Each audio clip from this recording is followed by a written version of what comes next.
guys, welcome back to another Home Theater Gurus question and answers. So today, this one's going to be from episode 3, which is Dolby Atmos theater speaker placement done right. Okay, now I'm going to butcher this name, so I'm going to apologize in advance. You know, I'm not even going to try it. I'm just going to say Nam.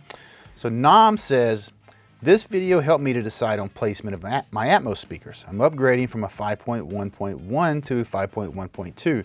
My sofa is backed with a rear wall with rear surrounds just a few centimeters away. The placement of Atmos speakers should be top middle or top front. Based on my understanding from the video, I guess it should be 20 to 30 degrees from the main listening position.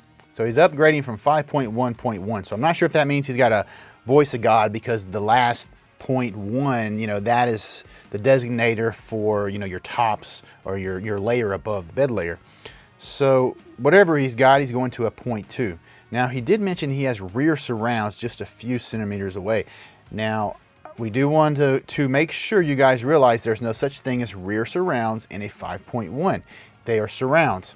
Now the Dolby diagram does show them a little bit further back. You know, if you have a 5-channel, they can be. And that's just to kind of help it whenever something's supposed to be behind you.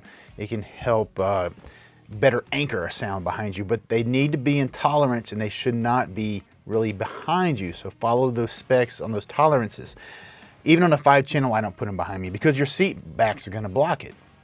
You know, I mean, here's my seat back. If I go 5 or 10 degrees behind my ears, well, you know, yes, it is slightly back. It will help anchor a sound behind me if I could hear them, but your seats block it. So in a real world, don't do that.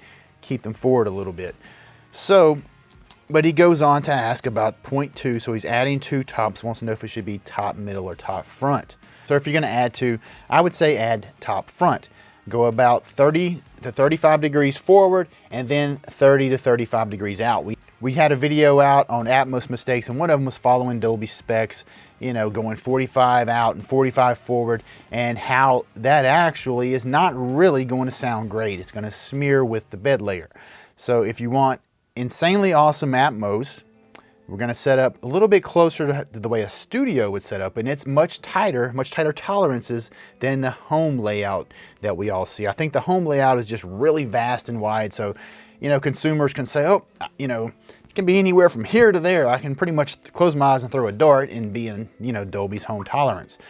But again, the studio tolerance is much tighter, so we're going to kind of mimic that, and we're going to get a little more overhead and a little closer in to make sure that the tops are not being smeared by the bed layer. You get too low, just a little too low, and I'm telling you, your brain is going to it's going to smear it with the bed layer.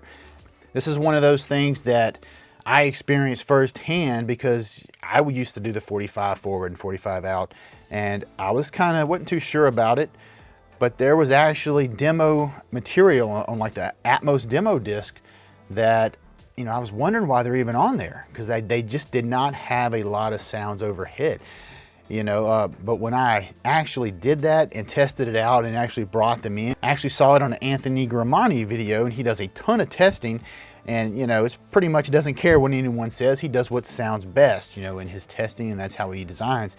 And I was pretty blown away, and it really does. That extra separation just keeps your brain from smearing those sounds you're hearing up there, and it's not going to get smeared down to the bed layer, and your Atmos is going to improve exponentially. So yeah, I would not go any wider than 35 apart.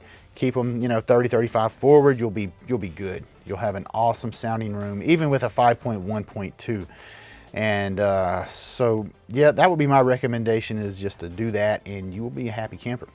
All right, guys, that's going to be it for this one. Don't forget to subscribe, hit the notification bell. If you got any questions you want to have answered, leave them down in the comments, and check out the description. There's a lot of links down there, affiliate links to help the channel out. There's a Patreon, you know, if you want to go that route. Just check them out. All that stuff does greatly help out the channel. Thanks, guys.